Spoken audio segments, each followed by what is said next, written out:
जय हिंद साथियों। आपको आर के मैथमेटिक्स में स्वागत है।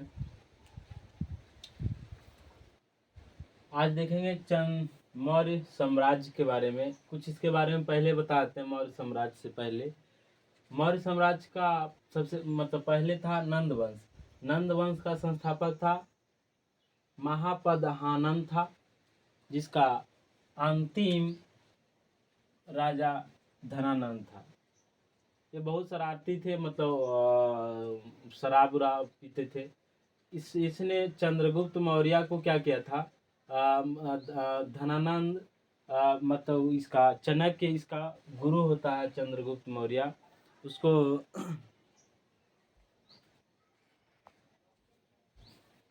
चलो देखो, चंद्रगुप्त मौर्य धनानंद को परास्त कर देते हैं। और उसके बाद जब नंद वंश खत्म हो जाता है, इसका अंतिम राजा होता है, तो उसके बाद चंद्रगुप्त मौर्य ने मौर्य वंश का संस्थापक माना भी जाता है। फिर चंद्रगुप्त मौर्य वंश का संस्थापक चंद्रगुप्त मौर्य है। चंद्रगुप्त मौर्य का जन्म 345 ईसा पूर्व में हुआ था और धनानंद को हराकर चंद्रगुप्त मौर्य ने मौर्य वंश का संस्थापक किए थे। और जब हराने वक्त इसका सहयोग किया था चाणक्य, किया था चंद्रगुप्त मौर्य का। फिर इसका जब सहयोग किया था, इसी का प्रधानमंत्री बन जाता है चंद्रगुप्त मौर्य का चाणक्य ने। इसको अनेक नाम से भी जाना जाता है। कौटिल्य भी कहा जाता है चाणक्य को, और विष्णुगुप्त भी कहा जाता है। फिर इन्होंने पुस्तक भी लिखे थे चाणक्य ने। पुस्तक चाणक्य ने लिखा था अर्थशास्त्र, जो राजनीतिक से संबंधित था। और इसका राजगद्दी पर सबसे बड़ा यही चाणक्य ही था, इसको यहाँ तक पहुँचाने में योग था। इसका राजगद्दी पर बैठा था चंद्रगुप्त मौर्य ने। 322 ईसा पूर्व बैठा था। ये चंद्रगुप्त मौर्य थे जो जैन धर्म के अनुयायी थे, जैन धर्म को भी मानते थे। फिर इसका अंतिम समय कर्नाटक में श्रवणबेलगोला में हुआ, बिताए थे। मृत्यु भी हो गया था वहाँ। 305 ईसा पूर्व में सेल्यूकस निकेटर को हराया था। सेल्यूकस निकेटर को हराया था चंद्रगुप्त मौर्य ने। और इसी सेल्यूकस निकेटर के पुत्री से ही हार गया था, तो इस सेल्यूकस निकेटर के पुत्री से ही शादी कर लिए थे चंद्रगुप्त मौर्य। उसके बाद कह सकते हैं कि इसके हारने के बाद इसने प्रांत दिए थे, काबुल, कंधार, हेरात, मकराना दिए थे। फिर उसके बाद मेगास्थनीज सेल्यूकस निकेटर को मेगास्थनीज सेल्यूकस निकेटर का राजदूत था। इसका राजदूत था। और उसी मेगास्थनीज द्वारा लिखा गया पुस्तक इंडिका है। वो भारत में भी आके चंद्रगुप्त मौर्य के बारे में वर्णन किया है इंडिका में, पुस्तक में। फिर ये पाटलिपुत्र में इसका फिर इसका मगध के ही राजा थे चंद्रगुप्त मौर्य। तो उसे पाटलिपुत्र में 570 बुर्ज थे और 64 द्वार थे। अच्छा पाटलिपुत्र को पटना को अच्छा व्यवस्थित ढंग से सजा के रखे थे।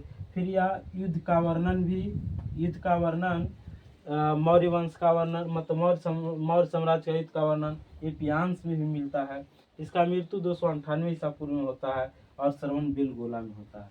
चलो फिर से एक बार रिपीट कर देते हैं कि मौर्य वंश से पहले नंद वंश का संस्थापक कौन था? नंद था। और इसका अंतिम राजा नंद वंश का घनानंद था, जो चंद्रगुप्त मौर्य ने उसको पराजित करके और मौर्य साम्राज्य का स्थापना किया था।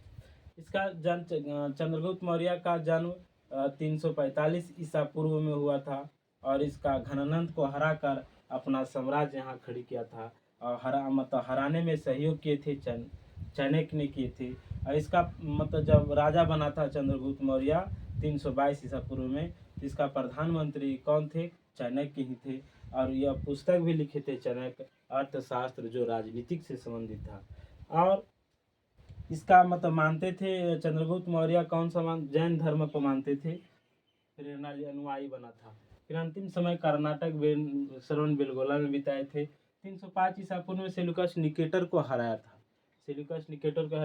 हारने के उपरांत सेल्यूकस निकेटर ने अपनी पुत्री का शादी चंद्रगुप्त मौर्य से कर दिया था। कॉर्नवालिस इसका पुत्री था। फिर जब अति होने के बाद इसने 4 प्रांत दिए थे, काबुल, कंधार, हेरात, मकराना और दिए थे। फिर मेगास्थनीज का सेल्यूकस निकेटर राजदूत था जो भारत में रह गए थे। मेगास्थनीज द्वारा लिखी गई पुस्तक भारत में रहकर इंडिका पुस्तक लिखा था। पाटलिपुत्र को अच्छा से व्यवस्थित ढंग से किया था। 570 बुर्ज थे और 64 द्वार थे।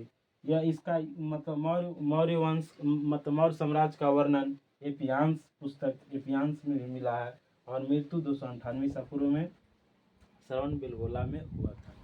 जय हिंद, जय भारत।